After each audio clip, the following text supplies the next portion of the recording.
Selamat pagi, di sini saya Rizky Andriana akan mewawancarai kakak Analistianti. saya dari kelompok 7 Pancasila. Izin bertanya beberapa pertanyaan, apakah kakak bersedia? Ya, boleh. Yang pertama, apakah kakak Ana pernah bertemu orang yang terang-terangan membuang sampah sembarangan? Sering banget. Sering banget, oke. Terus menurut kakak Ana nih gimana sih orang yang membuang sampah sembarangan itu? Kalau misalkan dari sudut pandang saya itu mereka yang melakukan tindakan buang sampah sembarangan dan tidak pada tempatnya, itu kurang kesadaran diri. Dan tanpa mereka sadari, mereka itu mencemari tempat tinggal mereka sendiri dan membuat beberapa penyakit. Kan kalau misalkan tempat yang tidak higienis, itu kan pasti ada beberapa kuman atau bakteri yang akan menyebabkan infeksi, apalagi kepada anak kecil yang sering rentan terkena beberapa infeksi, dan itu sangat fatal banget. Harusnya mereka menyadari hal kecil seperti itu. Kesadaran diri ya? Iya, betul. Yang selanjutnya, apakah Kak Ana ini merasa terganggu dengan orang yang membuang sampah sembarangan? Tentu. Kalau misalkan ngelihat lingkungannya bersih, itu kan pasti nyaman, tentram. Kalau misalkan kita ngelihat lingkungan yang kotor, itu kan pasti kayak kita tuh nggak relax. Maksudnya kita nggak santai. Kita kayak, duh, tempat gua kenapa kotor kayak gini gitu tuh. Jadi menurut dari fisiknya aja itu udah nggak nyaman, apalagi dari dalam. Yang seperti saya bilang tadi, itu bakal menimbulkan beberapa penyakit. Ya mungkin orang yang melakukan tindakan tersebut itu karena malas buang sampah pada tempatnya karena jauh atau beberapa faktor. Oke. Selanjutnya, menurut Kak Ana nih, apakah mencemari lingkungan dengan membuang sampah sembarangan tersebut termasuk dalam pelanggaran implementasi Pancasila? Oh iya, pasti. Karena kan dimulai dari dia nggak bertanggung jawab dengan apa yang dia perbuat gitu kan.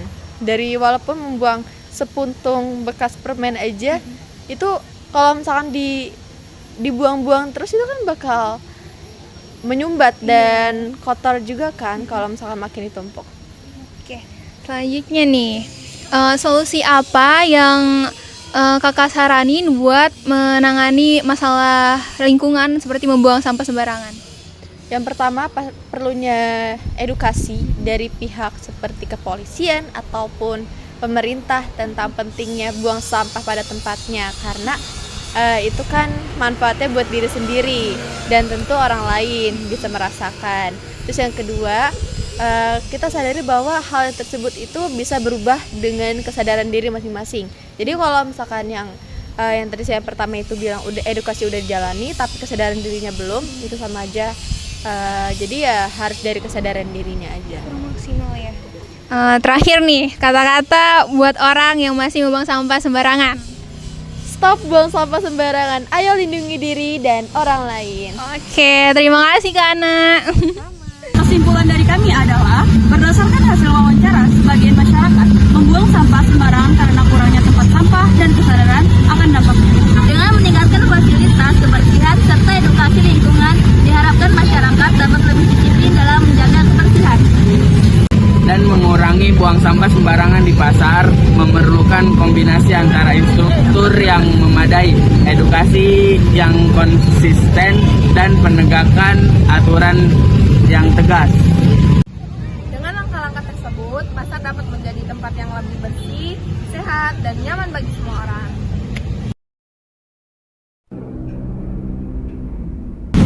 Menjaga lingkungan dengan membuang sampah pada tempatnya merupakan bagian dari implementasi nilai Pancasila, yaitu sila kelima yang berbunyi keadilan sosial bagi seluruh rakyat Indonesia.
Sekian dari kami kelompok 7. Terima kasih sudah menonton sampai akhir. Wassalam.